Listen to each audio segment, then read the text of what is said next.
Call the meeting to order. Tiffany, please take the roll.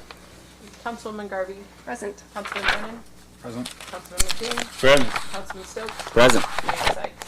Present. Let the record reflect that we do have a full consent, or a full, I'm sorry, my brain is somewhere else. Quorum for the Monday, January 24th meeting at 6 o'clock, 2022. Run down to presentations. There are none.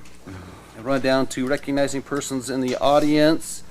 When we recognize people in the audience, all I ask, please, is 99.99% of the time everyone acts very civil and very copacetic, and I just would thank you guys to keep on that track. Would anybody like to get up and speak? Come on down, sir. Hi, how y'all doing? I'm Melvin Poole. I'm a 25-year veteran. I live on the corner of Paiute and Isaac, and I'd like to know what you guys plan on doing there, because I've heard through the grapevine you plan on trying to invoke eminent domain, and I want to know, is this true? Okay. You have a cell phone, email? How would you want me to get a contact you? I would like, you can answer me now? Well, I'll tell you right now that's not true. That's not true. That's not true. Because I heard through the grapevine that that's what was planning on happening, and I've lived here since '97. Mm-hmm. I've lived in that house on the corner of Paiute and Isaac since 2004, when they didn't tell me they were putting that subdivision in. And then in 2006, when they put it in, that road's been like that for 10 years, and nobody's had a problem with it. So And you it's- and related? It's not that big of a deal if the stop sign's here, and then it jogs over to the left a little bit. Right. The only thing we've had an issue with is there is a electrical box there that the plows and everybody keeps hitting and running over, and it exposes the wires in there, and we've had to call Idaho Power to cover it up because there's children around it. Okay. All right. All right. Thanks, Melvin.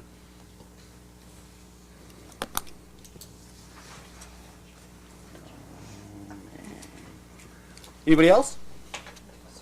Come on down. Suzette Poole, 1186 Gillespie Lane.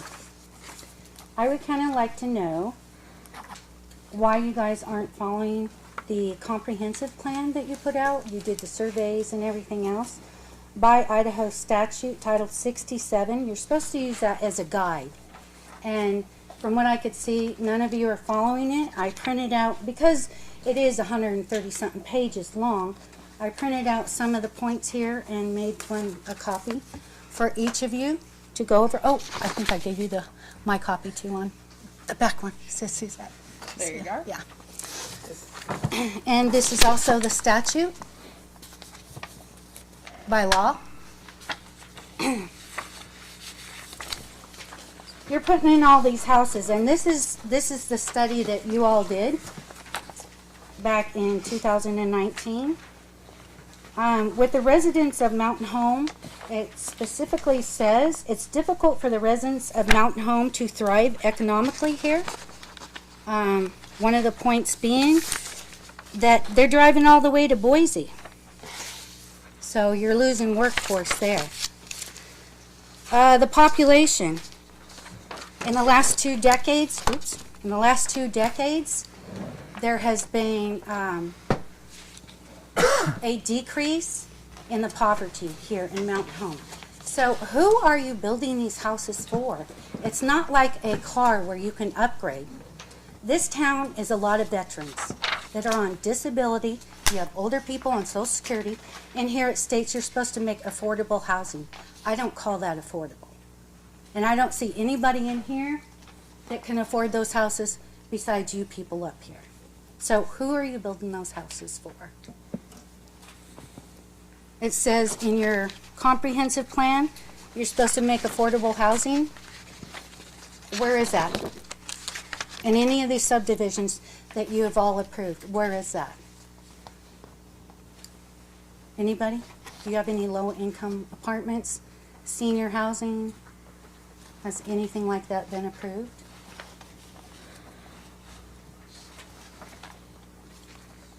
The income. Everybody here, and well, not everybody, but a large portion of the people in Mountain Home are lower income.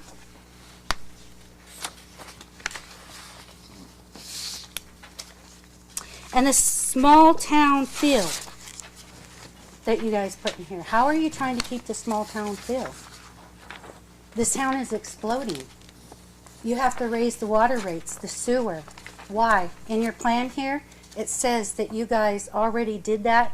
It was already in this plan that it's already there, the structure. So why are you raising the rates again? So that's all I got for now. Thanks, Suzette. Thanks. Would anybody else like to get up? My name is Misty Pierce. I live in the Donna subdivision. So I had some questions on the Silverstone North information sheet that was given to us by Brock Cherry.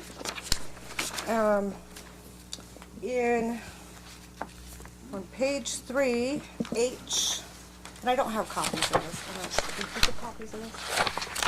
No, not of that one. So it says that the proposed fourplex dwellings will decrease the property values of the existing single-family homes. In your comprehensive plan, it says that private property rights adversely impact property values or create unnecessary technical limitations on the use of property. So you're not following a comprehensive plan again, and you're going to decrease these people's property values that are in the county because you're slamming a city annexation next to it when it's been county for 20 plus years. And I would like to know why you guys can justify raising our rent every time we turn around. It was raised in August, now it's raised again.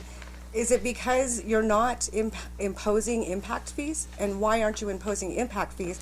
Because the impact fees have been tabled by P&Z since December 6th. They haven't discussed it. It's been on the agenda since December 6th, and they keep tabling it. Those are my questions. Would anybody else like to get up? Hey, really, really quick, sorry to interrupt. Did you say rent? You said we kept raising rent? Oh, rate. Rates. Okay, sorry. Water and sewer rates. All right. Sorry. I just want to make sure I have it correct. All right, sir. Hi, my name is Blake Bowen. I'm 28 years old.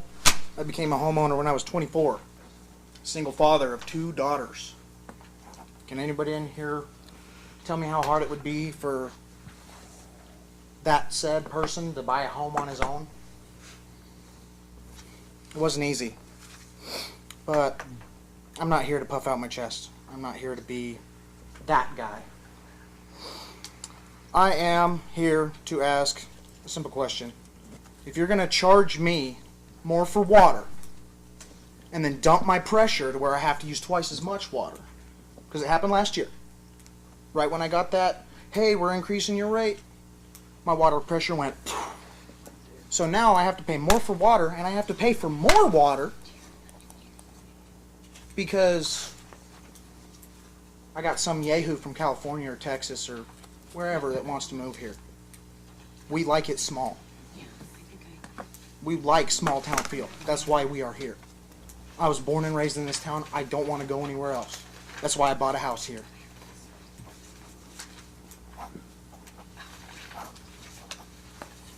All I have ever seen in this town from growing up here, I was in your wife's class. I know a lot of people. My dad knows a lot of people. You know my dad. I have seen bad money management in this town in every department. Every department. That YMCA building or whatever right next to the junior high. Or the parking lot. How about the remodel on the track that didn't need it? How about the junior high was actually supposed to be the high school at one point. But they ran out of money. So they turned it into the junior high. And then when everybody, like cities and towns and all these businesses were getting all of this stimulus money, and we finally got through the first year of COVID, and our kids could go back to the pool, guess what happened? Boom, close the pool. We got to remodel the pool. Why couldn't that have happened when everything was closed? That's all I got.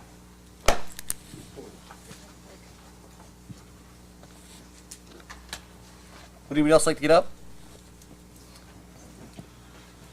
John Kruger, 410 West 3rd North. I'm going to take this a little bit different direction. Looking at your agenda here, this is called the mayor's agenda.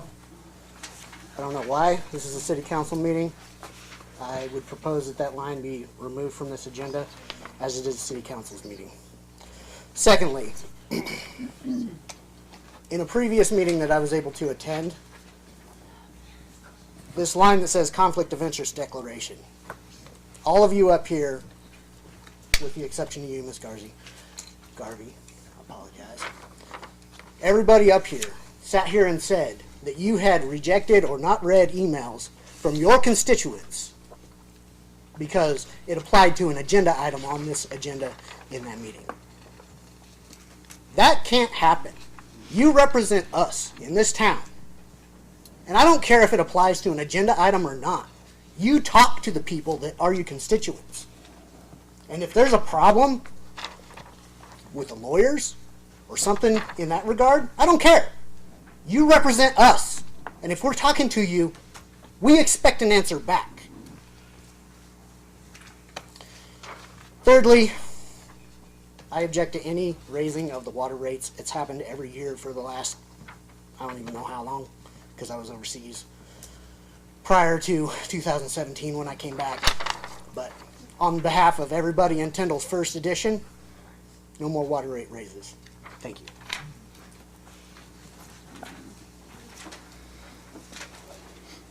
Anybody else like to get up? My name's Rena. Thank you for your time. And so I'd really like to emphasize again about water rights. It is very important position.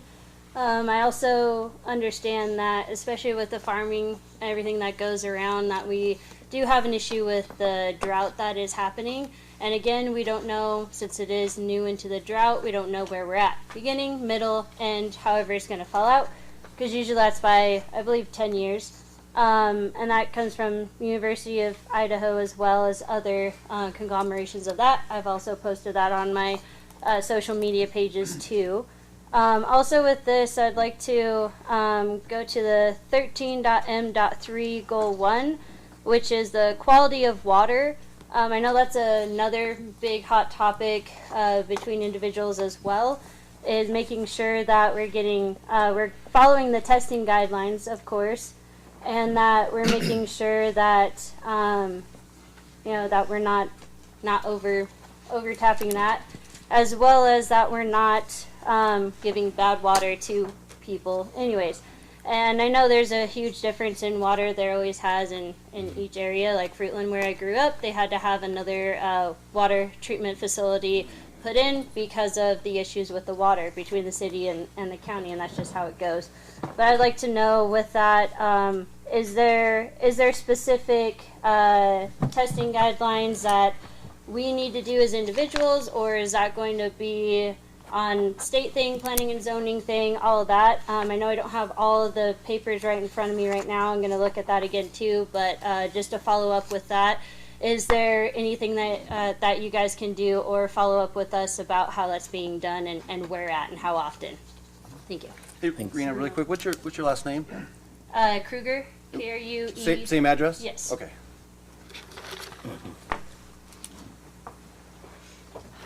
Alrighty. Would anybody else like to get up?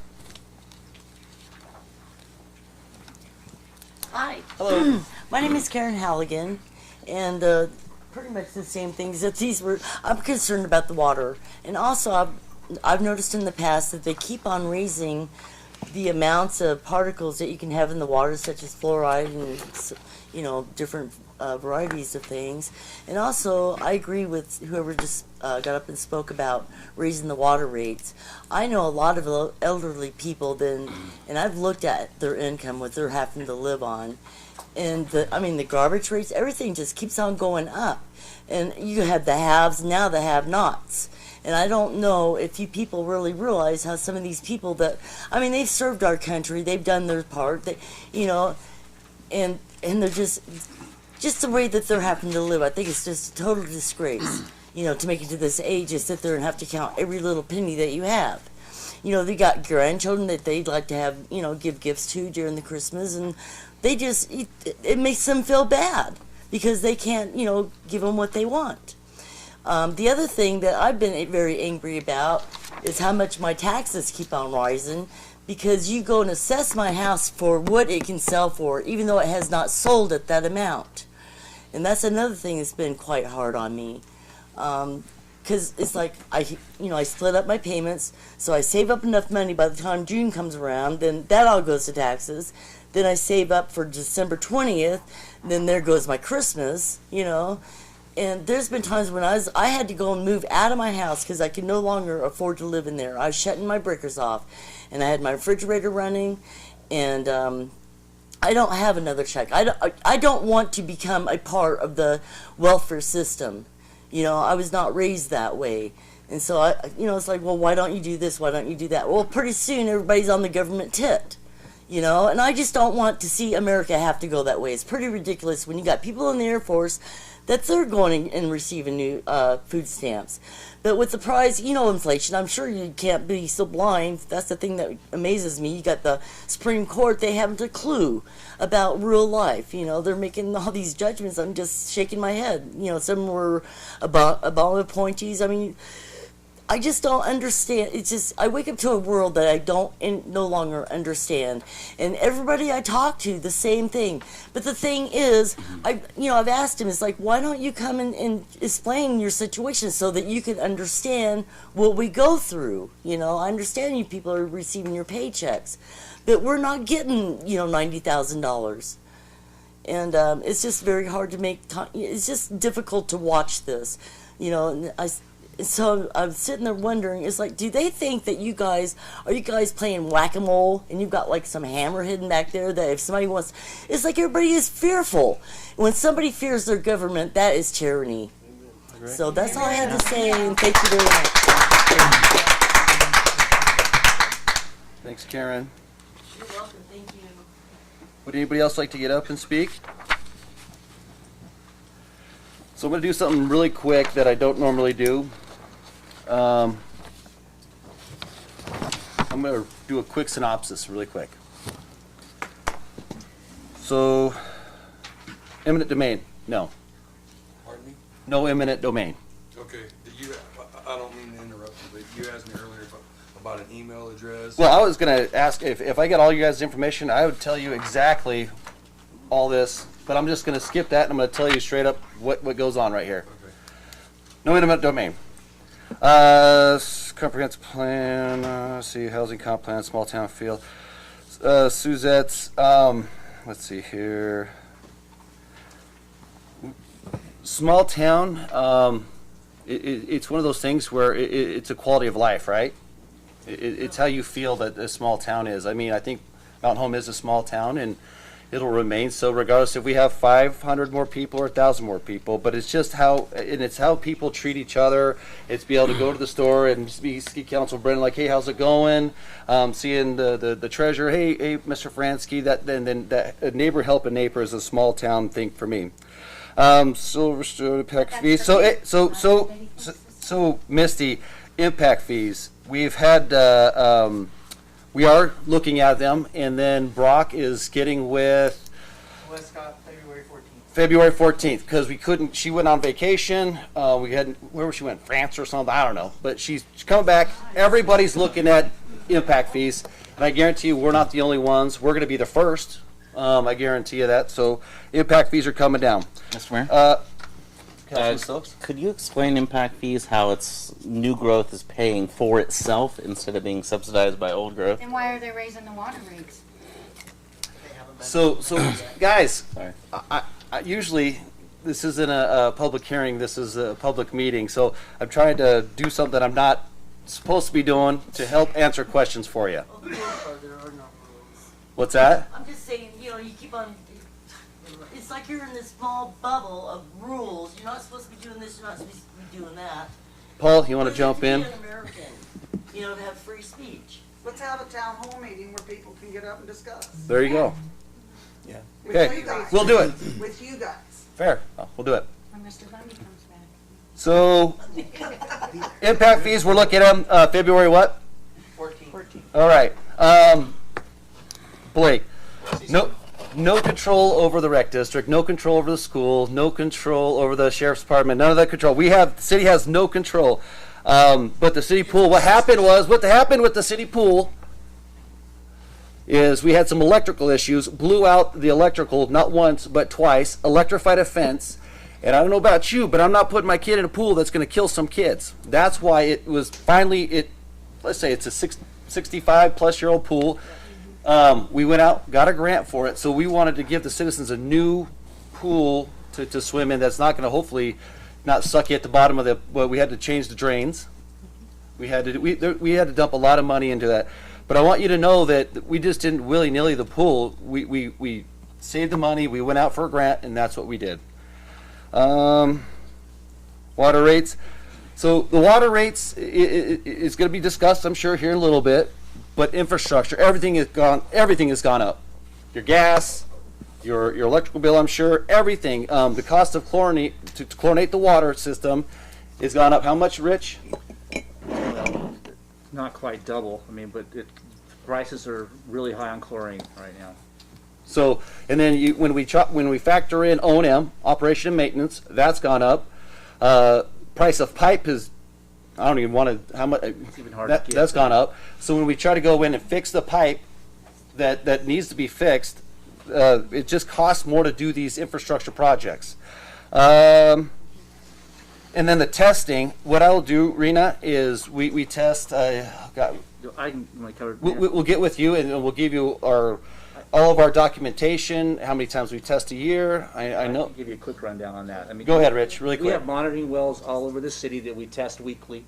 We follow what DEQ gives us. We follow all of those, what we're supposed to do. So, and then we have EPA ones that we have to do every 3 years. So we just did a big one last year. So those are some of the things that go out in the mailings that are showing you what was in the water with those. So we test weekly. So, and all over the There's a city monitoring at different schedule on monitoring there? wells. Pardon me? There's a monitoring schedule on the DEQ website, because when I was reading it, 2 of the wells here in Mount Home are I think it was 3 months past due for the uranium levels. But I will print that out and give it to you as well. And then taxes. The city doesn't assess your taxes. You want to take that one for me, Paula? The city does not appraise your home or assess the value of your home. That is done at the county level. The city does a levy so that we can get a portion of those taxes that you're paying. So we say, this is how much the county is assessing your house for. We want a portion of that.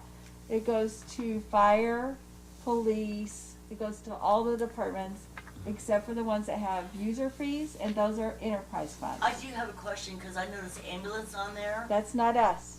Okay. We don't do Weight that. abatement, those Those are not us. Okay, all right. Okay. Only the city.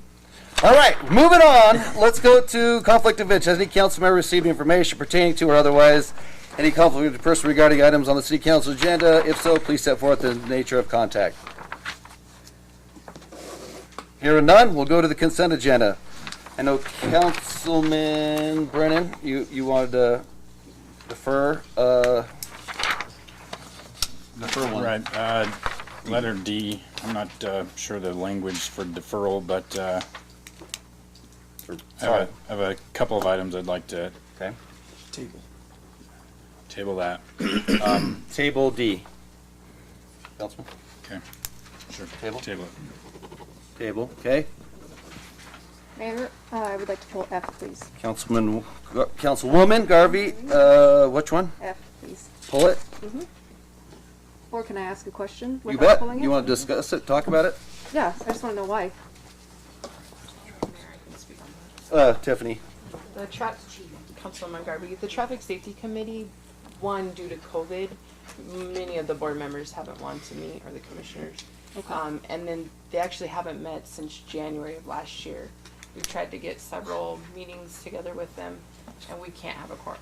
We haven't been able to have a quorum. Okay, good. That's all I wanted to know then. We don't have to pull it. But do you want, if they want to come back and rock and roll? Okay, yeah, no, that's great. Yeah, I think our problem was is to the citizens, we didn't want them to continue to show up to potentially a meeting and then there not be a quorum. Okay. So we just thought if we hiatus Okay. it until Perfect. Okay. a later date. Yep. Great. That's exactly what I wanted to know. Still want to pull it? Nope. Okay. Thank you. Mr. Mayor? Councilman Stokes? I would like to, let's pull H and I, and then let's talk about K real quick. There was just a misspelling in there, and I've talked to the clerk, Tiffany, about it, about the words xeriscape. Yes. Yeah, I saw that too. So that just needs to be corrected. So which one, Councilman, sorry? Pull H and I, and JK and L have misspellings in them, which Paul and I can correct. cool. Just make sure that. Yeah. Anything else? Oh. Okay. Oh, shoot, I'm sorry. I forgot you, Tiffany. So, Paul, I forgot Tiffany, she wanted to put this on the agenda. You want to talk about it? As an agenda item as M. Mayor and council, this came in, we didn't realize the school district deadline is this Friday for this 21st Century Grant. They partner with our rec department to do after-school programming on these funds. But it does entail the mayor's signature, so I have to have approval for him to put his name to it if you guys want us to partner with it. So unfortunately, it didn't make the agenda, so I'm asking if you could please make it an M. Mr. Mayor? So he can sign it. Councilman Brennan?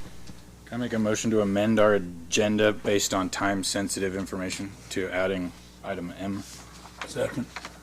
It's been motioned and seconded. Any further discussion? Hearing none, I'll call for the question. Councilwoman Garvey? Aye. Councilman Brennan? Aye. Councilman Stokes? Aye. Councilman McCain? Aye. All right. Thank you. Sorry, guys. That was my bad. Mr. Mayor? Councilman Stokes? I have a question on item M. I just kind of want to know what the detail of it, and has No money, legal reviewed right? it or No anything money. like that? Yeah, no, we don't have any funds involved in this partnership. Darcy is submitting invoices to the school district on costs of potential equipment Okay. and a little bit of staff time. But other than that, it's very minuscule. It's mostly the school district's funding. Okay. But I will get it to Paul for legal review. Yeah, I'd like legal to review it before we sign. Okay. Councilwoman and councilmen, we're going to table D, if I'm correct, pull H and I, and fix the spelling on J, K, and L. Other than that, do you have any other questions, pulls? Mr. Mayor? Hearing none? Yeah. I'd like to make a motion to approve the consent agenda by interlineation from the mayor. I will second that. It's been motioned as second. Any further discussion?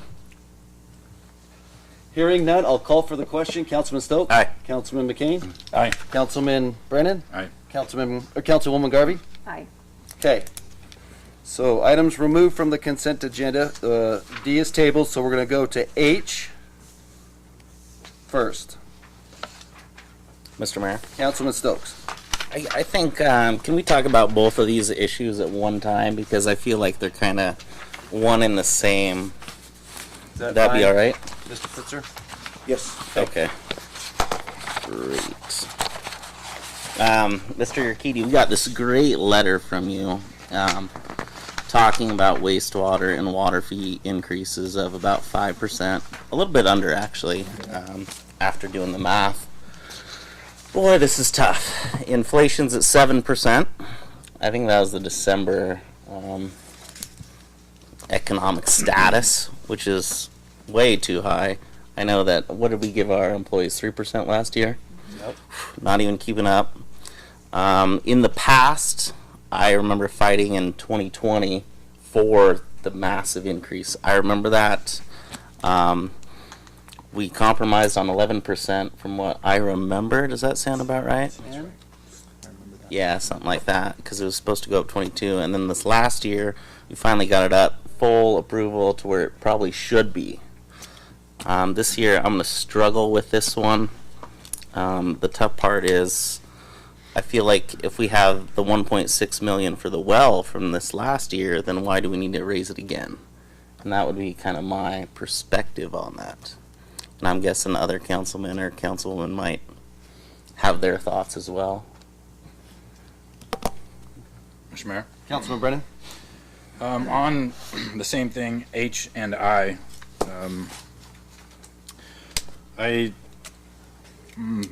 we're about to proceed forward with a huge discussion, which I don't think will take very long, on our EDUs.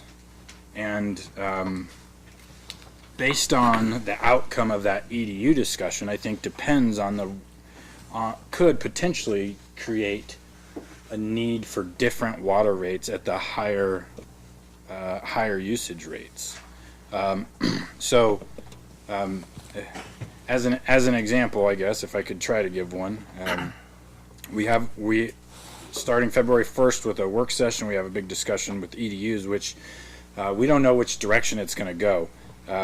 But I think one area which I would imagine a few people are going to argue for is pay on usage rather than, how many parking spaces you have, like they alluded to earlier.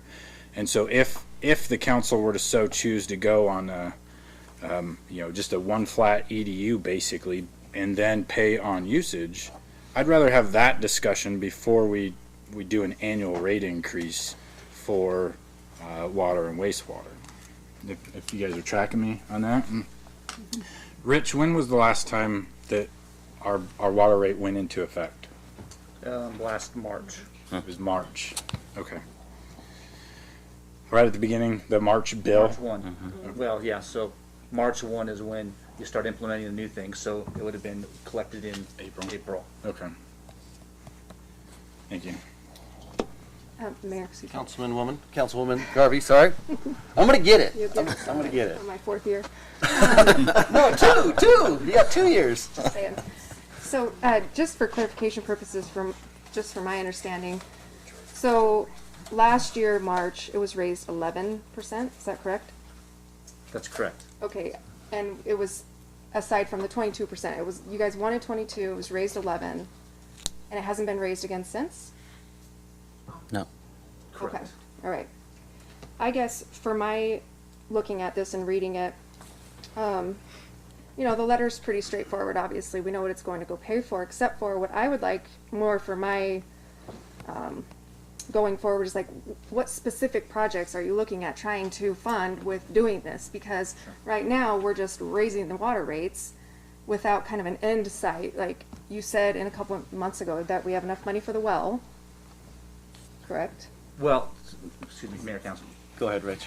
We have money in there. We haven't bid the well out, so we don't know what costs are going to be yet. So that's, again, materials are going to be probably, I would imagine that it's going to be higher than what our estimate was. So that's one thing. So the thing we kind of have to keep in mind with this is that some of the things, to answer your question, is we have, this year we have construction of the College Park water system. So that's where we have, we have some, that's one of our older subdivisions, so we're going to replace the water mains in that area. So again, that's for safety things because they're older lines. It's when we have to go repair them, they're concrete asbestos, and once you start cutting into them, that's when things go bad with those. So we want to get rid of those. So also in this next budget that we're going to be going, it's going to be designed to do the same thing in the Tyndall subdivision because that's our second oldest one. So they have kind of the same thing. So that won't happen until the next summer. So it's kind of, we do planning and then we do construction. And those are the things that are in the master plan on our CIP, or in our CIPs that we have in there. And the reason that we did these rate increases is because they hadn't been done for quite a while. And to be able to do just regular maintenance and to keep moving forward, that's where we use that. It is not out of availability, it is out of our maintenance budget. So user fees are out of our maintenance budgets. So that's what these rates are for. So, so that's the big thing, to be able to keep moving forward and do those projects and just day-to-day maintenance things.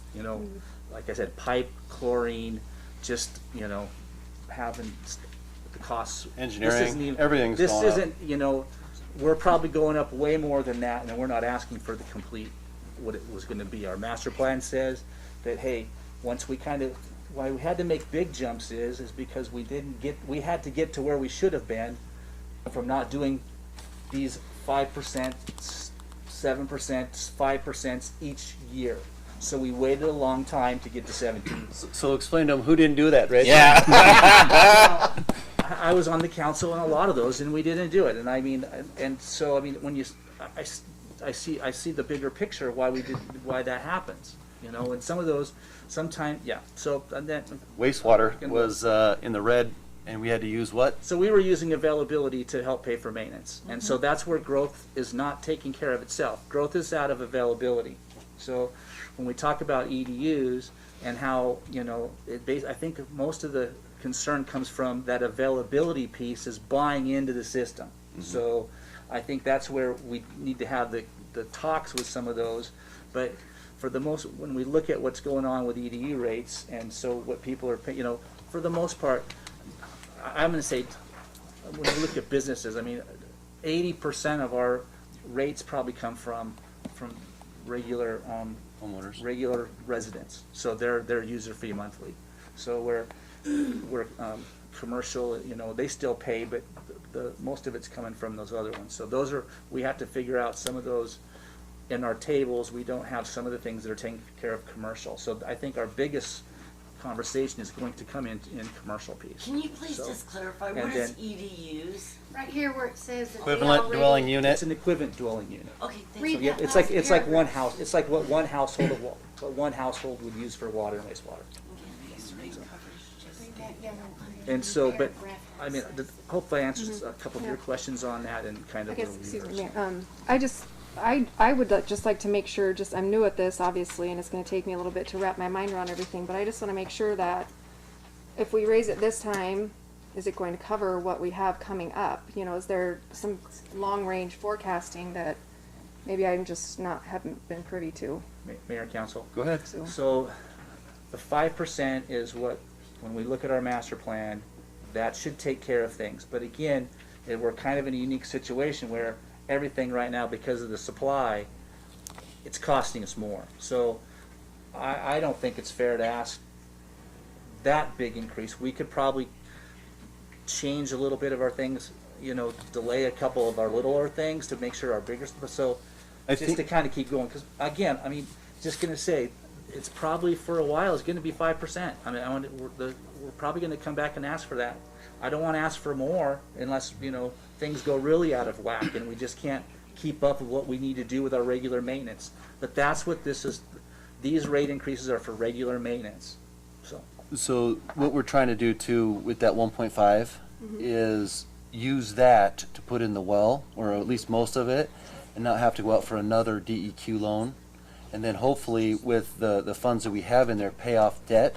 So then we're not constantly coming back and going, hey, I need more money, to try to get rid of the debt. Right, I understand that. I remember distinctly you saying about the December timeframe that we have plenty of money for the well. Because this was right when we were discussing the ARPA funds. Excuse me, I was not. I was sitting in the back room. But there was a discussion on the ARPA funds and where it was going to go, right? It was voted on going for fiber because you said we had enough money for the well. So I just want to make sure where we're at, where we stand with that. Mayor, Council, as right now we do, I mean, because that really well project and all the transmission lines that have to get done with that and drilling it and putting the building in, it's really going to be over three budgets, almost 3.5 yeah, budgets. And I understand that. But yes, right now we'll be able to keep moving that forward. So. Councilman McCain? We did have to raise the water rates last time a lot higher than what anybody wanted to raise them, just because they hadn't been doing it. They're going, we don't want to raise that, we don't want to be the bad guys, but at times we've got to be the bad guys. Like sooner or later, if we just go, oh, we don't want to raise it 5% this time, we're only going to go 3%. Somewhere down the line, one of the city councils is going to have to go, hey, we got to do some maintenance, and if we don't increase it, then We're SOL. Well, that's why I'm asking, excuse me. Mayor. Councilman Garvey, Councilwoman. I'm gonna get it. That's why I'm asking. This is another thing that I just want to bring Ma'am, we're having a public comment, and you can't just jump up and stop, please. Thank you. I'm not trying to be rude. Miss Councilwoman Garvey is trying to have this conversation with Councilman McCain. Sorry, I kind of lost my train of thought. I just want to make sure that is the 5% going to be enough, and then we don't have to keep coming back, raising them. You know, like maybe there's some little bit long-term planning that we could look into. Go ahead, Rich. Mayor, Council, you're exactly right. I mean, is this enough? Probably not, but I think that what we're looking at, if we do the 5% now, we'll be able to evaluate where we are, and at this time, probably do the same discussion again. Truthfully, at this time, probably every year we should have this discussion, and we need to. So, you know, maybe next. I mean, if things weren't as bad, if chlorine didn't double and the other things, we might only have to ask for a 3%. But the 5% is what we're allowed to do, and so I think that's kind of where we are. Councilman Brennan. Rich, can you help me make sure I'm understanding correctly? Is you're talking availability funds, but when I was mentioning the EDU argument, right? The initial buy-in to the system, which we assess to either a home or businesses at multiple EDUs, that's an availability fee for the initial buy-in. But if they have like 3 or 4 EDUs that we assess on them, that now becomes 3 or 4 water bills, a maintenance. Yes. So it does affect it. So we can't say that it's all under availability. Mayor, Go ahead, Rich. Council, Councilman, you're exactly right. But I'm just thinking that when we look at those, that we do have to look at how some of the things. I agree, parking lot, drive-through. Some of those just don't make sense and why they do. And it's all over the board when you look at the different cities of what's going on. Those certainly need to be looked at, and I totally agree with you on that. But I still think that with this discussion on those, I mean, I think that the rate piece. I mean, they're a little bit different, but yes, they would be paying those. Instead of paying 1, they're paying 3, depending on how many they have available. Yes. Right. So, you know, my mind isn't set and made up yet, but coming forward to that EDU argument, my mind right now where it stands is that everybody pays the same, no matter how, based on usage.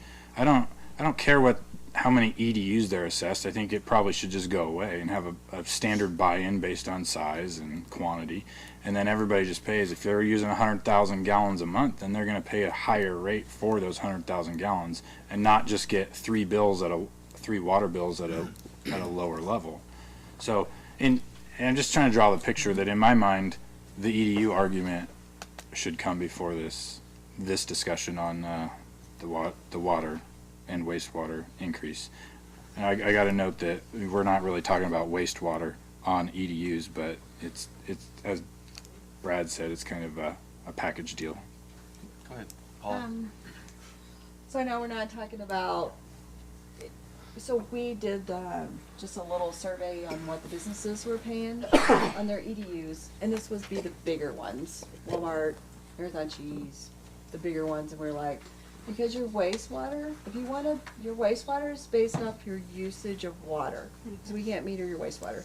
So if you want to say everyone gets a flat rate, okay, and then after that, you start billing them based on their water usage, you're going to have to connect the wastewater to that, and that includes the summer when they're watering their lawns.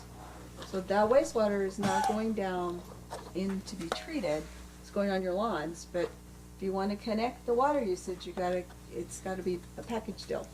Or we have to figure out a way to do the EDUs. Does that make sense? I am tracking you. Okay. So when we do the wastewater, we only use your winter months. We do November, December, January, February. So you're not watering your lawn then. And that's how we calculate your wastewater fees. But if you want that connected to the water usage, then we won't do that anymore because it's currently connected to the EDUs. Then when you start watering your lawn in the summertime, you're gonna pay for increased wastewater fees, which is at a higher rate. Yeah, I don't see that correlation, really. It's going over my head, I suppose, so. Because even for residential or businesses, right, they can still calculate wastewater based on winter months. Right, but your wastewater doesn't change, but we'll talk about it at the EDU discussion, something for you to think about. Mayor. Go ahead, Rich. Mayor, Councilman, just kind of, I understand where you're coming from, or what you're saying with that. I think if we're really going to do that, I would think that that would be something that's gonna take a little bit more, it's gonna take a little bit more studying with this, that's probably going to be, that's something we would want to implement next year. So I think that if we're really looking at, obviously we're gonna look at those things, how we're gonna do that. But that would be something where if we're gonna change everything, we're already looking at these months to set rates for the year. I don't think we wanna change something in the middle, a whole rate fee kind of right and then. We need to figure out what we're gonna do from that, kind of what Paula was saying with how we get our wastewater. So, if that's a great question that we want to do that, but I think that if we're going to do that, then it's going to take a lot more studying, and that's something we probably want to implement next year with a whole new fee structure, and it might, And before you go, Tiff, way different. And I agree, I think every project, as Councilman Garvey said, that we have tailored for the next 5 years, we actually give the number. If it's 10% that needs to go up to pay for those infrastructure improvements, or if it's 2%, or if it's 30%. That way the council next year has that information, like, hey, this year you're gonna need to raise your rates 15% to pay for all this infrastructure that's outdated, it needs to be replaced. Or this year, this third year, we're only doing these lines, you know what I mean? So maybe we break it down per project. Yeah. So, I agree. Sorry, Tiff, go ahead. No, you're fine. Mayor, Council, I just have two things to add. I think it's really important to always loop in that wastewater, no matter how you guys come up with that table, because I think it's easily maybe oversaw. So, and the next one is, I don't think on February 1st, honestly, we're gonna have a solution, because I think it's a very in-depth discussion that will probably continue into March, and these are code changes, so they will come back, they will then have to be voted on. So like Rich is saying, you're gonna stall this potential 5% out till maybe late summer, and then here we are again looking at maybe even more of a rate because of project base. So just my 2 cents. Sorry. You're good. Mr. Mayor? Councilman Stokes. I wanted to bring up my thought process here, and I hope I'm not thinking too irrationally. We are due for another, 1.3 or $1.6 million from the federal government in ARPA funds, isn't that correct? A tranching is on its way. So my thought process would be to not raise the rates and use all of those funds exactly for water and wastewater projects. Yeah, it's already in the comprehensive plan that you guys planned for that anyway. So that would just be my thoughts to the council. All right, council men and women, what do you guys want to do for H and I together?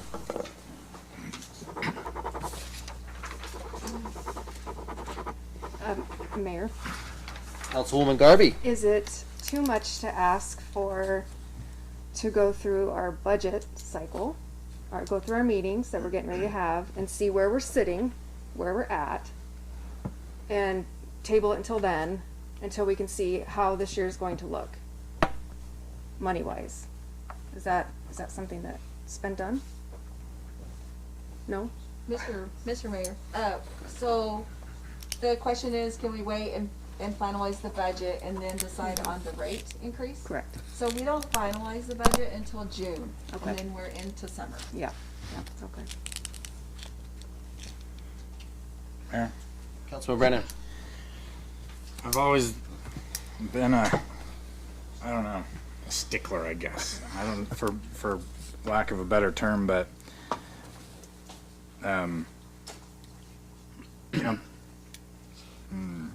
sorry, I'm trying to gather my thoughts here.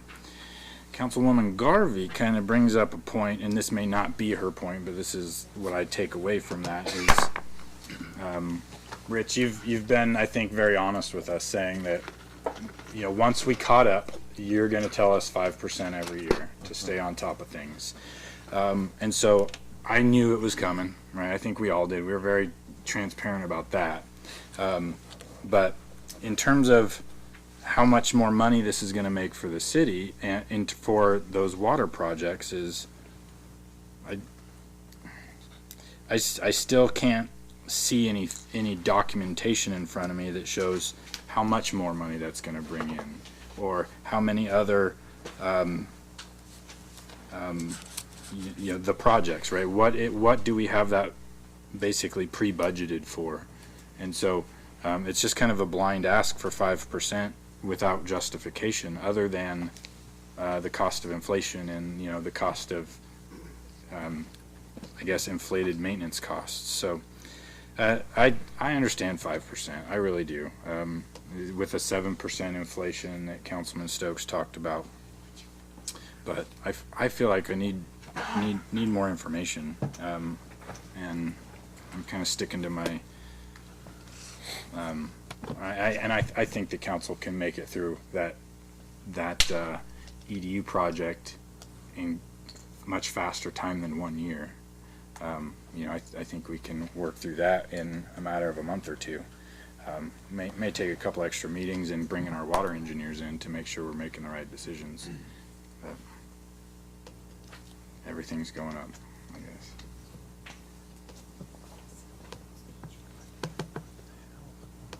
Mr. Mayor? Councilman Stokes? I had a question for Mr. Urquidy.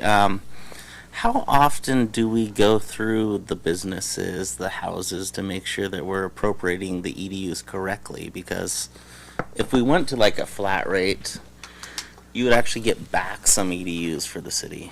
Does that make sense? Go ahead, Paula. So we did a little worksheet, a spreadsheet with that exact question based on the EDU workshop that's coming up.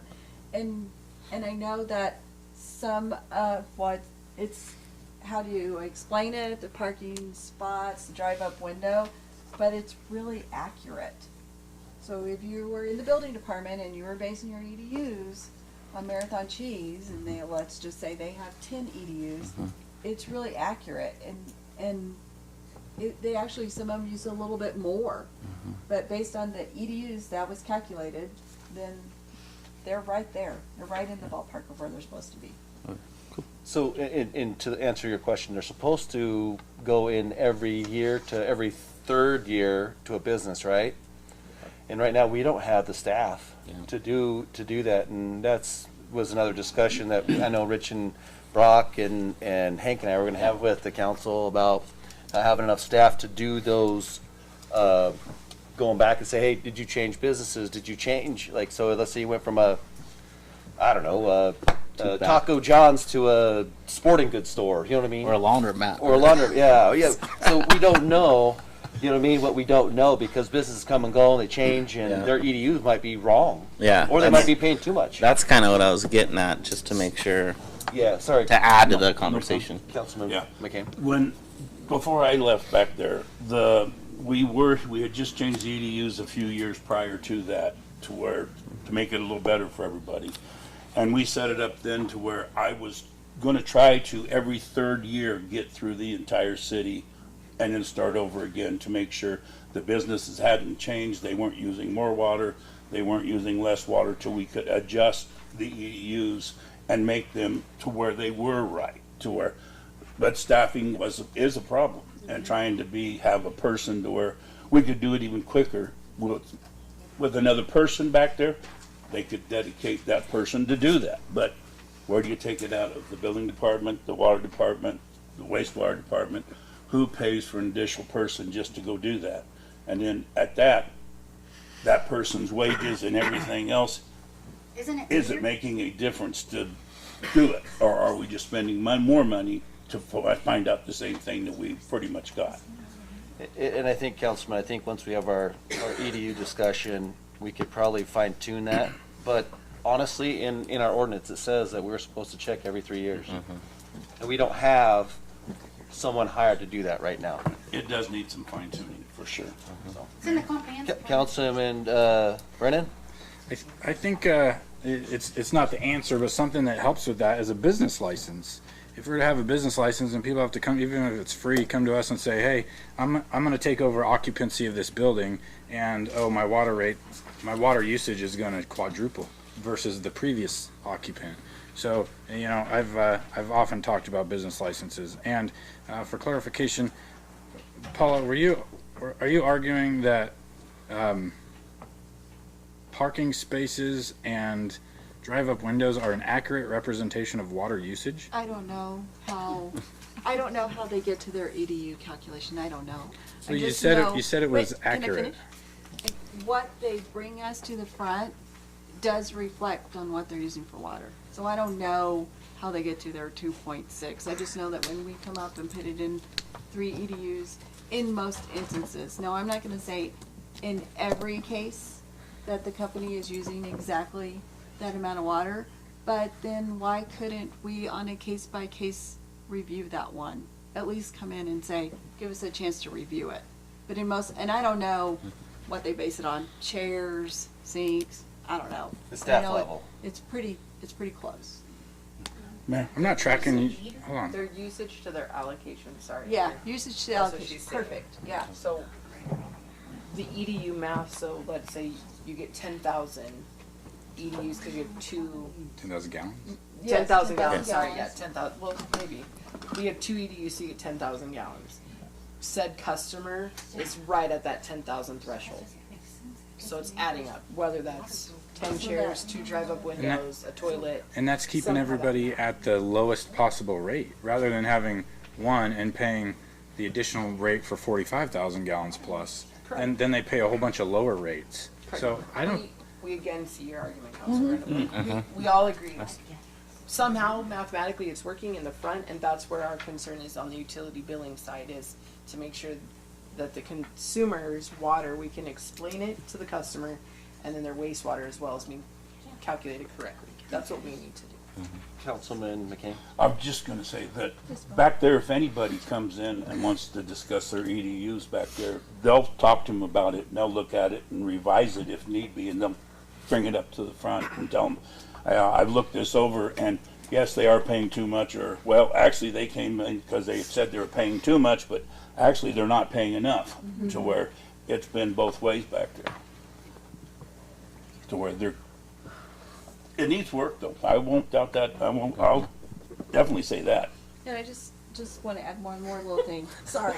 Go ahead, Paula. My concern is the wastewater. I don't want to overbill people on their wastewater, because wastewater is based off water usage, and I don't want people to have No, it has a to be spike tied together. in their wastewater. That's my concern, is I don't want to charge them too much. Mayor? Councilman Brennan? Popular or not, I guess I'm going to make a motion to table items H and I until our first meeting first regular meeting in February, so we can at least get through one workshop. Second. It's been motioned and seconded. Any further discussion? Hearing none, I'll call for the question. Councilwoman Garvey? Aye. Councilman McCain? Nay. Councilman Stokes? Aye. Councilman Brennan? Aye. All right. Run down to new business discussion on roof replacement for City Hall. Tiffany, I'll let you take that one.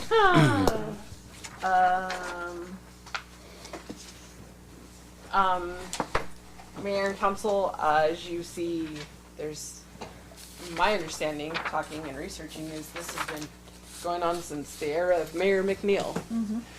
So here we are again. The roof of City Hall is havoc. We have insulation, walls are swollen with water, who knows what's in them. So I'm coming to you to ask if it's something you want to see us do. I've got a flat roof estimate. I'm seeking another company for another flat roof. I've also sought out 2 individuals to do a pitch roof. If we do a flat roof, we will have to remove all the HVAC units off of the roof. So that will cost money on top of it. If we do a pitch roof, it looks like we could probably keep HVAC in them and stem them up. But I'm still in the works. I just want to, before I continue to waste my time and the mayor's time, not that it's a waste, I just want to see if it's something you guys are even interested in us bringing to you guys. Mayor, Councilman McCain. I have been working and trying for the last, well, not the last 2 years, but the last 5 years prior to that, trying to get a pitched roof on this building.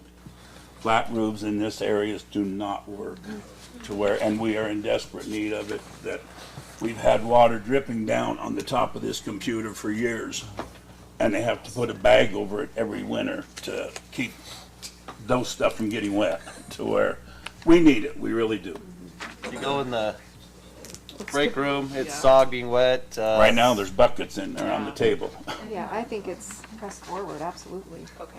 Mr. Mayor? So, Oh, go ahead. Councilman Stokes. I'd say absolutely press forward, and if the pitch is cheaper, I would rather go that way, as Councilman I don't know McCain if it's said. gonna be cheaper, but flat roofs don't work around here. Yeah. They don't work So, anywhere. so Councilman, we But already. we may not have the money.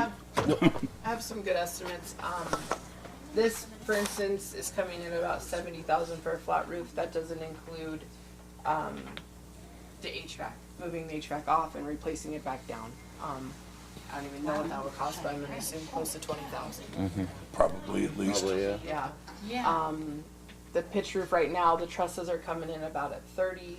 I wouldn't have to move any electrical, and by the time you did the metal and stuff, I've got it not to exceed the 90,000 mark. That has pretty high contingency, but that's only from one. So Well, we when have I to remove looked at the it, three it was- layers though, don't we, Councilman? not if we pitch it, No, correct? not if we pitch it. Okay. Because I know the or the rule says if it's 3 layers or more, we have to rip off the old. If it's 3 layers or more and you're gonna put over the top of it, if what we went with a flat, we'd have to remove it, yes. But if we go to a pitched roof, no, that has nothing to do with the existing roof. Okay. And I believe last time that I was looking, I came up with about 120,000 they were wanting for it, so it actually went down from the quotes I got. Yeah. Mr. Mayor? So Councilman, I was going to ask Paula if we used any of our contingency funds from this last budget cycle to put into something like this. This sounds like a perfect use for contingency funds, in my opinion. Right, we would use it. But yes, please. Yes, go. so does someone want to make a motion? Mayor, Councilman McCain. I'll make a motion for the mayor and Tiff to go ahead and proceed with getting estimates for either pitched or flat roof and that, because the only reason I say flat is because of money. I don't want a flat, but we need something. So pitched. Yes, I'd much rather prefer pitched. I would prefer pitch too. We'll Okay, second his motion. It's motion second, and then the further discussion. We do have to get 3 quotes, so we'll be getting you guys those 3 quotes. And is that the not to exceed amount, which was what? I think we need to decide which way we want to go. Right now, it's just a bid. There's no Yeah. No, not exceed to yet. You don't exceed. even know. Yeah. Okay. You just come, staff will bring back quotes and then. Okay. Then we'll go from there. Then you look at it then. All right. It's Councilman Brennan. Sorry, I was going to ask if we could go out for a full public bid through newspaper posting, since there's so many contractors that do roofing, to see the variation of price that we may get. Sure. So I don't know how many times we would have to do it, but at least one announcement for a bid in the paper for Okay. any qualified bidder to Okay. contractor or whatever. All right. Motions, or sorry, any further discussion? Hearing none, I'll call for the question. Councilwoman Garvey. Aye. Councilman Stokes. Aye. Councilman McCain. Aye. Councilman Brennan. Aye. All right. Ordinances, action item ordinance 1734, amending Title 9 Land Use Development. Councilman Brennan, you want to pull this one? No. You want? No. Okay. You No, want? if I just talk about it though. Okay. Yep. I get to the right paper. So this is the second time this has appeared. It's an edited version from what the council kind of pressed forward with in our last meeting. I don't have any changes for it, Brock. I think it's good. I saw a couple of shalls and mays in there, and so the one thing I wanted to point out, I suppose, is in paragraph 3. It says at least one member shall be an Elmore County resident living outside but within the adopted area of impact for a planning and zoning member, what we're talking about. And paragraph 5, the majority of commission members shall be residents of the city of Mountain Home. And so those are the only two shalls. Everything else is a may, which includes may be a resident of the county not within the area of impact. So if we go down to 5, which I understand is kind of the goal, right? Okay. So then that puts a majority of the planning and zoning body at 3 residents, right? Helping plan and zone for the city of Mountain Home, not having a majority of county residents outside area of impact. So the way this is written, I'm perfectly content with it. Mr. Mayor? Councilman Stokes? I just want to refresh my memory with Mr. Cherry. I thought we were talking about compensation at 40 per meeting times 3, or am I mistaken? I know we certainly spoke in upping it. Okay. I have the compensation up from 40 per meeting to 60. Okay. With a maximum of 3 meetings being compensated for instead of the 2. Okay. And then I had a quick question on mileage, actually. I know the state of Idaho actually just increased their mileage rate to, I think, 58.5 cents per mile. Is that the current rate we give our P&Z commission members? I think we give it to all city staff, right? The mileage if you use your personal. We match the federal. Okay. Yeah. So give us your receipt. Well, we'll get you mileage for. Okay. I'm like, what receipt for what? Actually, a little form we'll have for. And those were my only questions, so thanks, bro. Mayor? So is the Councilwoman Garvey? I have a question. Did we, for Mr. Cherry, more of a curiosity question, because did we insert item line 4 because we have somebody on there that's living outside of the area of impact? So we certainly do. However, I looked at other jurisdictions, and they sometimes do that as well as best practice, just because they recognize that as a city, we're just not a city, but a region as well.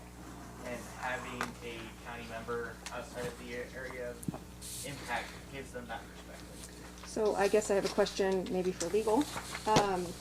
So if the Idaho code states what it states, if you live in the delimited area, and then you need to be in the area of impact if you're going to live outside of the city limits, then we're going against the code? Am I thinking No, at that least correctly? one member would have to be in the area of impact. You Right. may, where the mays and the shalls come into play, But you this may is have one that lives in the county in addition to. on the in the outside area of impact. They don't live in the area. One has to be in the area of impact. Correct. Yes, I have the code right here. That's what I was Yeah, asking you. that's what I'm looking up right now too. So what's the question? So my question is that, so the code states specifically that, well, I can say it, that the area of impact has been delimited pursuant to the provisions of subsections, but they need to live in the area of impact. And then they can be on this committee. So by us adding section 4, a single member may be an Elmore County resident living outside the city, outside the adopted area of impact, representing Elmore County at large. Does that go against Idaho code? No. Okay. I think it's consistent with it. Okay. So long as you have at least one member shall be in the area of impact, then you could also, because it can go up to 11 people. Right. If you want to have another person that's out of the area of impact, that doesn't violate the code. Okay. So long as you have somebody that is in the area of impact. Okay, okay. So that's all I wanted to know. Mayor? Councilman Brennan. For I came in today and figured this out. The current makeup of our planning and zoning consists of 5 active members, 3 of which live in the city limits. One of them lives in the area of impact, and one of them lives outside the area of impact, which our current makeup exactly fits what this ordinance is asking for if we go down to 5 people. And the reasoning for that is I have a really good group, and I hope that they hear that. They work really hard. You know, we have the traffic commission who hasn't been able to operate. This group has operated consistently. They've responded to special meetings. They've kept up with development. They're dynamite. And thank you. So to follow up with that, I guess for the record, I did ask for an what do you call it? An appointment to planning and zoning to be tabled, right? Because one, we're paying more meetings. If we approve this, we're paying more meetings. We're paying a higher rate for their service, which just kind of balances out. And I don't see a need to add somebody to the commission when we've got it exactly where you want it, or maybe where this council wants it. So I don't see the need in going forward with hiring another person if you have a dynamite team right now. So I definitely do. I don't think it's a group you just want to add people for the sake of adding people. However, before we made these decisions, we had put it out because in order to meet our current statute, I had to have a certain number of people. And we did find a candidate who was a good fit. It really is however you want to go. But ideally, I believe 5 is a really good number. It's an odd number. It makes voting good. I think with the amount of growth that's happening, we have a really seasoned group who has learned and grown a lot. And I think it's a good team. Perfect. Yeah. Councilman Brennan? If nobody else has anything, I'd make a motion to approve. Wait, read it. Or suspend it. Sorry, I don't have the paperwork. You want me to do it? Yeah, will you? Yeah. I make a motion that we suspend the 3 reading rule and read this ordinance by title and only for its one and only reading tonight. And I'm talking about ordinance number 1734, amending Title 9 Land Use and Development sections. Second. It's been motioned and seconded. Any further discussion? Hearing none, I'll call for the question. Councilman Stokes? Aye. Councilman McCain? Aye. Councilman Brennan? Aye. Councilwoman Garvey? Tiffany, please read the ordinance. An ordinance of the City of Mountain Home, Elmore County, Idaho, amending Title 9 Land Use and Development Sections, Chapter 1, Title 2, Section 3, Members and Appointments. Now and therefore be ordained by the mayor and the City Council of the City You of don't have to read Mountain that part. Home. It's all in caps. It is. Councilwoman and councilman, you've heard this ordinance read. Do you wish it to pass? Councilwoman Garvey? Aye. Councilman Brennan? Aye. Councilman Stokes? Aye. Councilman McCain? Aye. Alrighty. Mayor, can the maker of the motion and second there's one typo. And B1, it says 676504-9A. It should be 6504A. Mr. Mayor, I'd like to amend my motion by interlineation of legal to what he By said. asking them to remove the 9, I'm actually speaking German.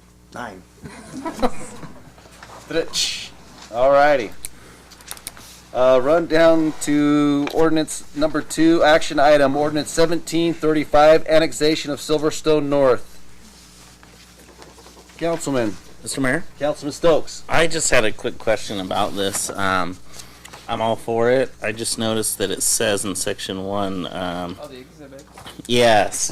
I was hoping that all exhibits be attached to said ordinances. Yeah, they're your typos. Mine? Well, the typos you The want typo changed. is the added. Yeah. Okay. Is the exhibit. For JK and L. I looked up Xeriscape, and sometimes it's spelled with an A, and sometimes it's spelled with an I. Well, the people that spell with an I are incorrect. Or an A. I just. It's I. It's all over the place. Where I looked it up, and I'm like, I did find it. You're, Comprehensive plan too. with what All letter? right, Councilman Stokes. No comprehensive plan. Mr. Mayor, Well, obviously I can't spell. Hey, we're not here to argue. We're not here to argue. I make a motion that we suspend the 3 reading rule and read this ordinance by title only for its one and only reading tonight, talking about ordinance number 1735, annexation of Silverstone North. Second. It's been motioned and seconded. Any further discussion? Hearing none, I'll call for the question. Councilman Brennan? Aye. Councilman McCain? Aye. Councilman Stokes? Aye. Councilwoman Garvey? Aye. Tiff, please read the ordinance. An ordinance annexing to the City of Mountain Home, Idaho, the real property hereinafter described and declaring the same by proper legal description thereof to be part of said City of Mountain Home, Idaho, and providing an effective date. Councilmen and councilwoman, you've heard this ordinance read. 1735, annexation of Silverstone North. Do you wish it to pass? Councilwoman Garvey? Aye. Councilman Brennan? Aye. Councilman McCain? Aye. Councilman Stokes? Aye. Go ahead, Rich. I have a question. At my Mayor Council, at my water summit last week, the term that a lot of them were using was wise-scaping. So, wise water. No. Wise-scaping. All right, Rich, you took 30 seconds. No more for you. Action item, ordinance 1736, zoning R4 Silverstone North.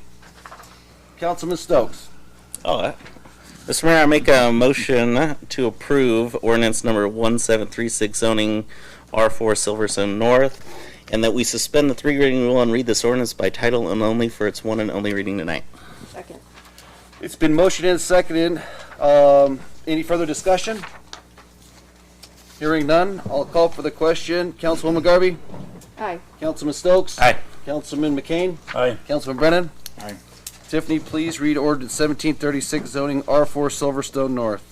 An ordinance of the City of Mountain Home, Idaho, declaring the real property hereinafter described to be Silverstone North R4 zone, subject to limitations of allowed use, repealing all ordinances or parts of ordinances, and conflict herewithin, and providing an effective date. Councilman and Councilwoman, do you wish this ordinance 1736, zoning R4 Silverstone North to pass? Councilman Brennan? Aye. Councilwoman Garvey? Aye. Councilman Stokes? Aye. Councilman McCain? Aye. All righty. Rich, you want to lead us off? Oh, yes, Mayor Council. One thing I've kind of been working on is trying to put together a request for proposal to go out for a new traffic study, so master transportation plan. So hopefully, you just can't throw them out. I want to make sure we can have everything in there. So I'm trying to get that. I'll hopefully get that to you next month. So see what you want to do with that. It's not in the budget, so it's one of those things. I want to see what we have for what's going on. So. Shasta. This week we have our winter adult reading bingo program on Saturday. We'll have prizes. And coming up next week we have our How Money Works, especially for senior citizens to help them with their budgetary needs. We also have Janice coming to give tax guidance for taxes coming up. We also have Take Your Child to the Library celebration coming up at the beginning of February. We've already filled up our adult craft night. We're doing a couples paint and sip class. And our library book club just announced our book of the month that they're going to be talking about. So please note our Facebook page. That's where we post all our events. Shirley, welcome back. Got anything for us? We're keeping a close eye on the lagoon levels. We're a little bit below last year, but after an inch of rain in January and a lot of storm water, we're just making sure we're putting water in the right places out there. Fabulous. Chief? I've got one in the academy and post currently doing a good job. We are testing this Saturday, 9 o'clock, police department, no appointment necessary. If you want to join our team, come on down. And we are doing our defensive tactics, ARCON training at the fitness center Thursday and Friday, department-wide. So, I think Paula wants to get in there for some of that. Oh, come on down. Chief Hunter's helping me with my spreadsheet, so. Oh, dang. Tom, you got anything? Basically, just wanted to give a shout out to the street services. We're doing an excellent job with all the snow that we received. I know some of the hardships they've had with equipment. They did a really good job. Coordination with me about coming to the airport when they could. Fantastic. Brock. Really good news. I did tell you that we had a substantial commercial user looking at coming to Mountain Home, and I think we That's got not him. wood. Right behind you. Blinds. Get the blinds. There we go. That'll do it. I think we got him. It is a warehouse distributor for tires, gloves. They're looking at building a warehouse which will be approximately 10 to $15 million of initial investment and bring approximately 60 jobs to the city of Mountain Home. And then the next phase would be a travel center, which would be another $15 million and another 60 or so jobs. So very excited. We've been working very diligently, going back and forth, making sure we're meeting all their needs. They want to start construction this summer. So we have worked with the Planning and Zoning Commission. We're going to be having some special meetings so we can get their annexation in and get them zoned properly so that they can continue. So look forward to that. Another thing on a happier note, we've been partnering with the Community Canvas program to create a interactive map for all of the murals here in town so that we can better advertise ourselves and market those. And we are hoping to have that completed by July 4th during their unveiling of everything. So that's another really cool thing. And housing is not stopping. I can tell you that right now we don't have any new builds in Mountain Home. As far as build for soup, CVH has ran out of homes to sell. We're hoping that a lot of these preliminary developments that we have passed, that we'll be seeing some final plats go up soon, and we can start seeing some new building permits being pulled so that we can add to our inventory. When I last spoke to the real estate community, right now we have approximately 20 active listings, whereas in December we had like 60. So where did they all go? We're actively working on it, and we're pushing forward. Mr. Mayor? Councilman Stokes. I just had a question for Mr. Cherry, or at least I wanted to provide you some direction I see from when I talk to constituents. A lot of them are scared of growth. I was hoping that in the next year, you and your team put together and have an open house about housing, businesses, and then this is where it's important you partner with Mr. Urquidy and talk about water and EDU rates on a big scale and answer all these questions that are so vital to our community. That is something that we can certainly do. I think that's something that we can probably do this spring for sure. Councilman McCain. Brock, who'd you say the tire company was? Loves? I put that big one down in Bliss. It's beautiful. It is nice. Hey, Brock, will you talk to the council really quick? So many things come in front of them that sometimes maybe, I'm not saying they do, councilwomen and councilmen, they forget that we are trying our best to get in affordable housing. Yes. So we talk about LEAP charities. Yes, we currently do have a affordable housing project coming to the city of Mountain Home. We're finalizing their applications. They'll be along South Fifth. They've been approved for 60 units, which are going to be based on your income. So for our workforce, we are getting those. And I also want to note that the rental products that you have passed are insanely important because we haven't had any significant rental products built in 20 years. So as those get built, hopefully it helps with the current rental climate. I don't know what the answer is. I know that as we add inventory, hopefully things will become more competitive and the free market will kick in hopefully for the better, and we'll see rates that are more affordable for everyone. But we are actively working on housing. I read about it every day. I speak to the mayor about it every day. Right now, if you live in Mountain Home and you're a younger person, we had someone get up today.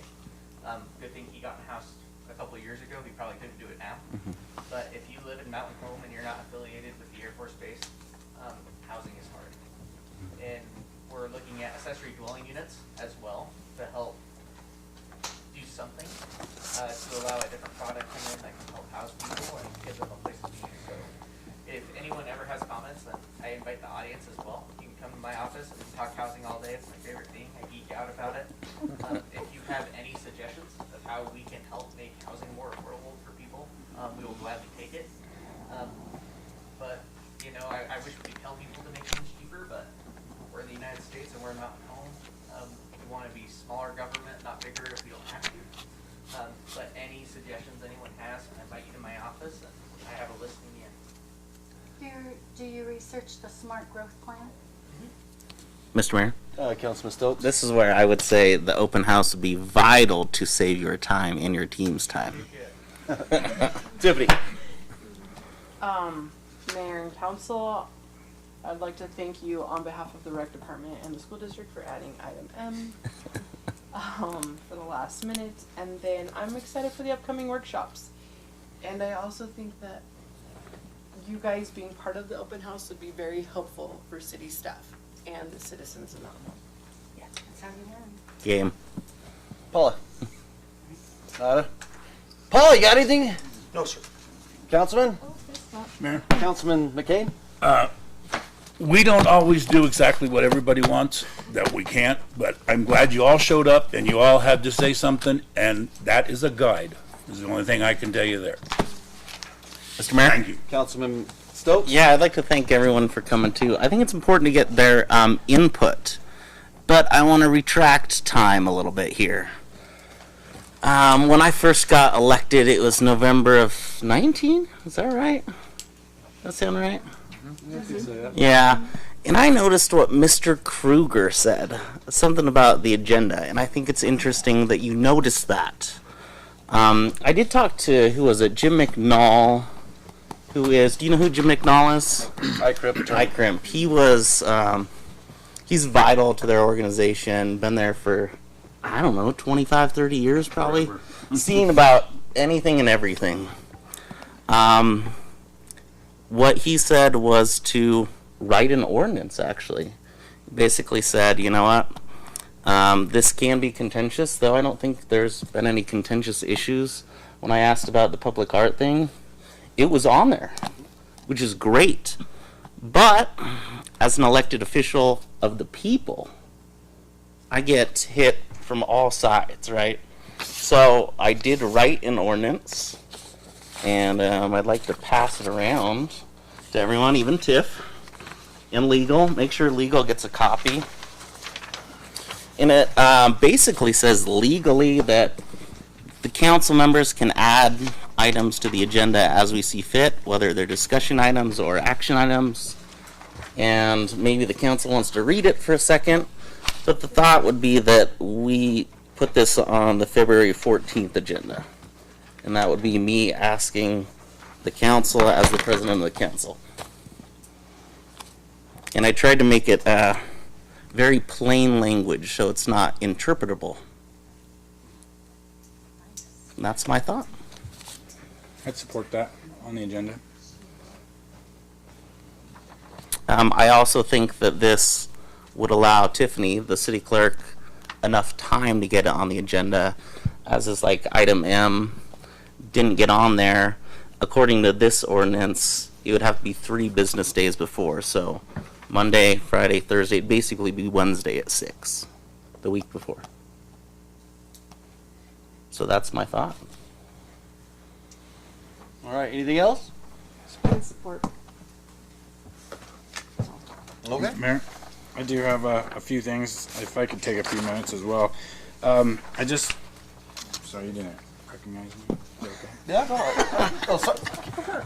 Councilman Brennan. Thanks. I was just proceeding on. I just wanted to let the council know that I attended an airport committee meeting, and I'm very thankful that I did. I tried not to take over the meeting. I had a lot of questions for the group, as I've never attended one in the past. So I was able to sit in there. I asked some questions. I made it known, if it wasn't already, that I am not a pilot or an aviator in any way, shape, or form. I have jumped out of an airplane 25 times, but that's it. That's where it's limited to. And now with Councilman Bundy being gone, right, this body up here, I hope I'm not overstepping, none of us are aviators or pilots or It's correct. anything like that. And so I basically asked the members of the committee, and there really was no pun intended here, but if they wanted to take me under their wing or kind of adopt me to teach me hands-on with what their concerns about, because they've written us letters saying, please don't proceed with this for these reasons, and I don't always understand those reasons. And just about every member of that committee who is a pilot said, they'd be happy to take me up in a flight to show me flight and approach and takeoff patterns, to point out the dangers, when they say this neighborhood's in a bad spot for us. Like, I can't see that from that map. And so I haven't taken them up on that by any means, but I would appreciate that. And I think it would be great for all of us if they so offered that, so that we can see and be able to make those informed, smart decisions. So I just wanted to let you know on that. Mr. Mayor? He's still running. He's still running. I got a whole list, so give me just a minute. Our electronic like billboard sign out there. I've talked to a few members of city leadership about this already, but this is for our department heads, really. I think it's being inappropriately used, and not because of what you're advertising, but maybe because of how much you're advertising on one image, right? If you take a PDF and you print it off for me to read it, I can read it. But if that gets up there on that billboard, you can't read it. Unless you're sitting at one angle of that intersection stopped, you can't read most of the stuff on there. And for people to have to squint and read and sit, it causes much more of a traffic problem. So I would just ask our department heads that put messages on there to please have like billboard rules, like no more than 7 words if you can help it, so that it's quick, concise. You get the message off, say Halloween party at the library, see website or Facebook page or whatever, because I don't think it's working. As many messages are up there. That's just my opinion, so please take it as you will, but hopefully we can get smaller messages. You can have as many of them as you want, I suppose, but at some point certain things have to take precedence. I saw the police chief put a sign up there advertising police department patrol hiring, and it was very concise, so I think it was great. Next, I'd like the city to consider amending our COVID policy, return to work policy. I don't know if it's been discussed at all. I haven't asked yet, but CDC guidelines are changing, and our employees are having to go through a lot of extra leave when CDC says they don't have to. So if we could put that maybe on an agenda. Thank you. No, I don't know. I didn't know that was a thing. So if we could amend that policy to make it less restrictive and get people back to work quicker. Sorry. So we've been talking about that. One of our struggles is, and I'm sorry I'm going to say it, and we all live in the COVID world, but it's like, it's 5 days. Do you have a symptom? You might come back. No, come tomorrow. No, now you have symptoms, go away, come back. It's just like, how much does our supervisor need to do to babysit said employee? So that's why right now, until kind of everybody ironed it out, Daniel and I are like, well, just take a break. It's 10 days for the safety of all other employees. You have symptoms, you tested positive, please stay away. So we have been talking the last 2 weeks, especially with the new guidelines, and looking to redo it. But we kind of wanted a little bit more certainty, not the lovely. And we require like a negative test to return, right? No, doctors don't. The doctors don't. So they have to go back to a doctor a second time to say you're good to go back to work. I don't like that. Like I'm an adult, and I know like when I'm healed, right? Especially if the wait time that CDC says, hey, 5 days, and I haven't had symptoms, I think I'm an adult and I can make that decision. I know you have a whole department, a whole city of staff to worry about and protect. I absolutely get that. But if the CDC says 5 days and we're still saying 10, then I think they should get 5 days for free and not use their leave balances for that. We have been doing the 5 days per CDC guidelines, right? No, it's unless, because you could go and get a positive, you can go get a positive test, and then you have no symptoms, and by Thursday you're back at the doctor and he's wrote a note for you to come back. That's perfectly fine. They're just not wanting to, my understanding through clinics is they're not wanting to test right away. I have not experienced it. I haven't been there. I can't speak for that. I don't know. I would hope our staff is adult enough. You're correct. But part of mine and Daniel's job is to protect the other working force that don't have COVID at that moment in time. And so that's where we're sitting at that 10-day mark right now. But we have been looking at the policy to change it.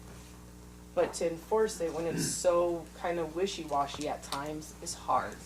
And that's what I want to make sure when we give it to our supervisors, it's enforceable for them to do to their staff. Does that make sense? Mm-hmm. Yep. You see what I'm saying? It's hard because, I know that, you can test positive for COVID 3 months after you have it. Correct. So it's It's all bullshit.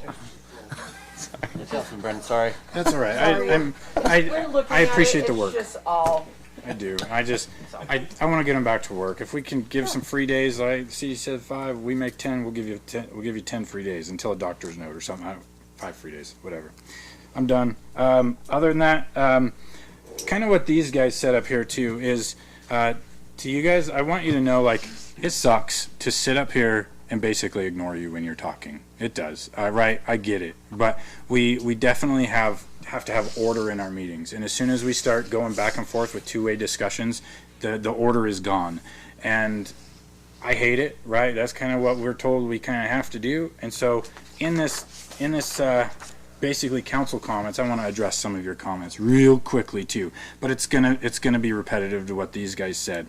The thought about eminent domain, it was said in our last meeting. It was a question of like, how are we proceeding? What are we doing? It was never like we're going to take land with eminent domain. We're just asking what options are out there. How do we learn and grow? So I don't think there's. You have to understand from my point of view, that's not an option. I do. Yep. So it hasn't been an option to us. It was just a word that was thrown out there. The affordable housing thing, it's been addressed multiple times in today's meeting, and I definitely agree that the city can try to attract people, but we're not going to stop people from building because their product is too expensive for some. If they want to build and they meet the ordinances in which we have to approve them more likely than not.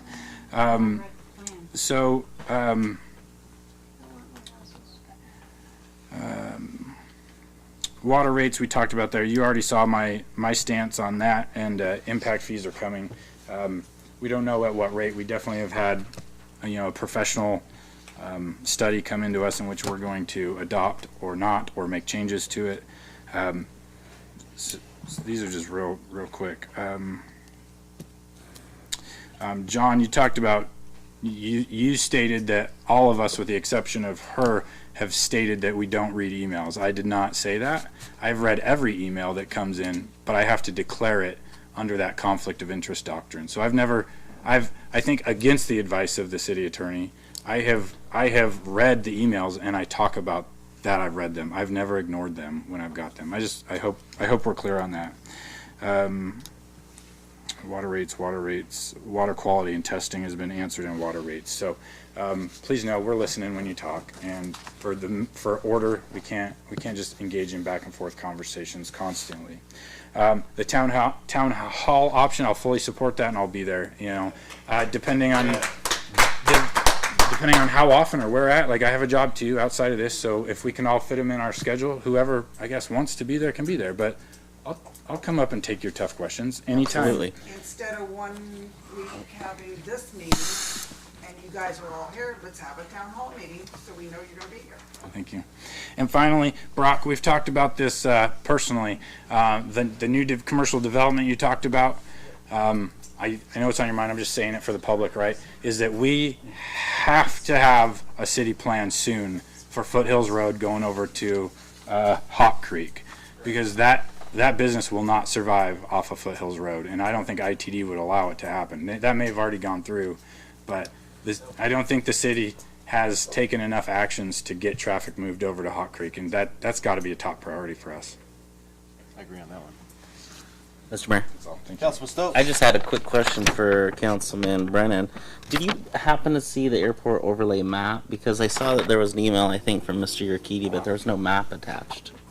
No, Okay. I saw hands-on really quick a map that was produced in 2011, I believe. It's not a 2021 or 2022 document. Cool. Just the verbiage. Thanks, Mr. Urquidy. All For right. the verbiage. Anything else? Yeah. Sorry. Go ahead.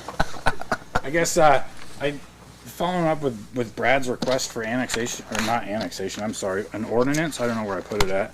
I think I heard 3 of us say we're in favor. Can we get your commitment to add that to the next agenda? I'm gonna have a talk with Brad after this, and we'll discuss it. All right. All right.